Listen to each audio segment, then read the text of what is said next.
Assalamualaikum warahmatullahi wabarakatuh. Kami dari kelompok 3 yang beranggotakan saya sendiri, Fitriana Nur Azizah, dengan NIM 20060110020, dan teman saya Lengga Priani dengan NIM 20060110027 akan mempresentasikan materi yang berjudul MUI dan Penerapan Hukum Islam di Indonesia.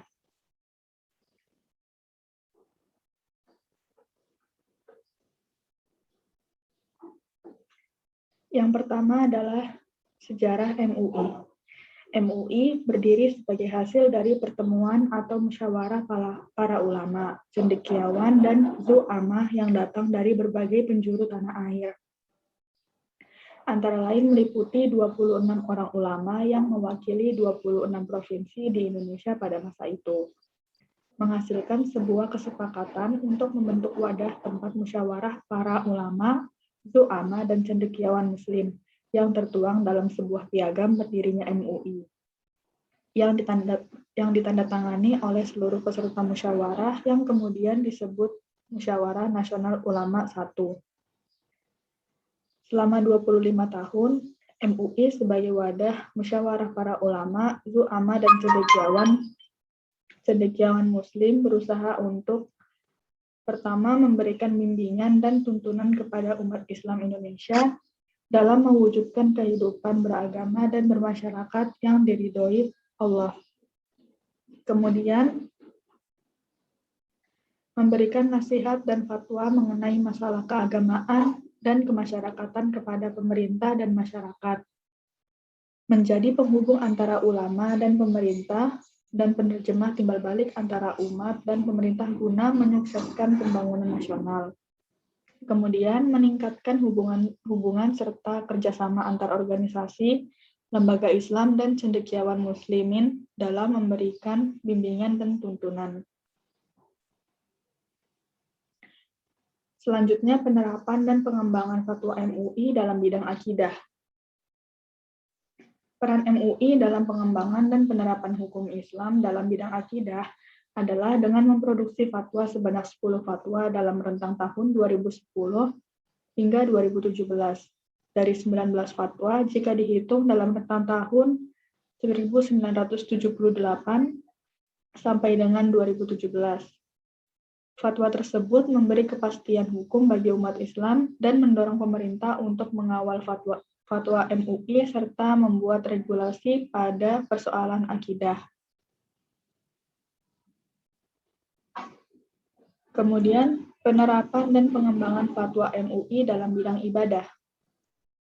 Peran MUI dalam pengembangan dan penerapan hukum Islam dalam rentang tahun 2000 sampai dengan 2017 dalam bidang ibadah dengan memproduksi 19 fatwa dari 36 fatwa, jika dihitung dalam rentang tahun 1978 hingga 2017. Fatwa tersebut menjadi payung hukum bagi umat dalam pelaksanaan ibadah dan menghilangkan keraguan, karena sudah mendapat fatwa dari lembaga yang memiliki otoritas. Selanjutnya, penerapan dan pengembangan fatwa MUI dalam bidang muamalah. Peran MUI dalam pengembangan dan penerapan hukum Islam dalam bidang muamalah atau sosial dan budaya, dengan memproduksi fatwa sebanyak 35 fatwa dari 57 fatwa MUI. Jika dihitung dalam rentang tahun 1978 hingga tahun 2017. Penerapan dan pengembangan fatwa MUI dalam bidang jinayah. Peran MUI dalam pengembangan dan penerapan hukum Islam dalam bidang jinayah ditemukan fatwa sebanyak 10 fatwa dari 10 fatwa MUI jika dihitung dalam rentang tahun 1978 hingga 2017. Melalui fatwa tersebut, MUI mendorong pemerintah untuk membuat undang-undang terkait tindak pidana dengan draft rancangan undang-undang yang sudah dibuat oleh MUI. Selanjutnya akan disampaikan oleh Lengga. Selanjutnya adalah penerapan dan pengembangan fatwa MUI dalam bidang DSN atau Dewan Syariah Nasional. Fatwa DSN MUI rentang 2000 sampai 2017 sebanyak 116 fatwa dari total fatwa 116 fatwa sejak awal produksi fatwa DSN.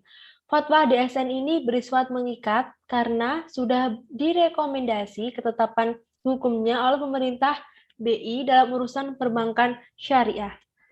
Pada wilayah muamalah, aspek yang dikedepankan adalah aspek masalah atau kemaslahatan. Istinbat hukum yang dominan pada bidang akidah adalah pengeluaran hukum dari Al-Quran dan Al-Sunnah. Pada bidang ibadah, istinbat hukum yang dominan adalah teks Al-Quran dan Al-Sunnah ditambah dengan qiyas pada beberapa kasus. Pada bidang muamalah istinbat, hukum yang dominan adalah istihab pada kaidah al-asal fi al-asya al-ibahah.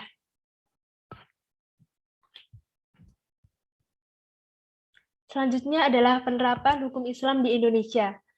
Kontribusi MUI dalam pengembangan dan penerapan hukum Islam di Indonesia adalah terbagi kepada dua bagian. Yang pertama adalah kontribusi atau sumbangsi pada kepastian hukum bagi umat Islam itu sendiri secara individu atau kelompok umat Islam.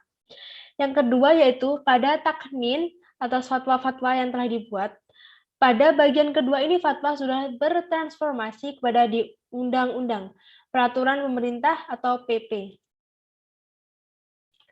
Ada beberapa fatwa yang sudah bertransformasi menjadi UU, diantaranya adalah yang pertama, Rancangan Undang-Undang atau RUU Jaminan Produk Halal. Yang kedua, Undang-Undang Nomor 21 Tahun 2008 tentang Perbankan Syariah. Yang ketiga, Undang-Undang Nomor 44 Tahun 2008 tentang pornografi. Yang keempat, Peraturan Pemerintah atau PP Nomor 15 Tahun 2014 tentang syarat dan tata cara perizinan pembuatan, penyebarluasan, dan penggunaan produk pornografi. Yang kelima adalah Rancangan Undang-Undang atau RUU Hukum Material Peradilan Agama Bidang Perkawinan. Yang terakhir yaitu kesimpulan. Penelitian tentang kontribusi MUI dalam penerapan dan pengembangan hukum Islam di Indonesia mencakup pemproduksian fatwa dari beberapa bidang, yaitu akidah, ibadah, muamalah, jinayah, dan fatwa bidang ekonomi. Lembaga MUI membuat tahapan-tahapan.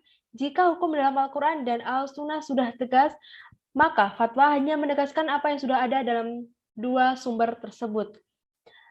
Jika tidak terdapat pada dua sumber tersebut, maka dilakukan upaya ijtihad dengan menggunakan pilihan-pilihan metodologis, yaitu ijma', qiyas, istihsan, istishab, masalih al-mursalah atau sad al-dira'ah.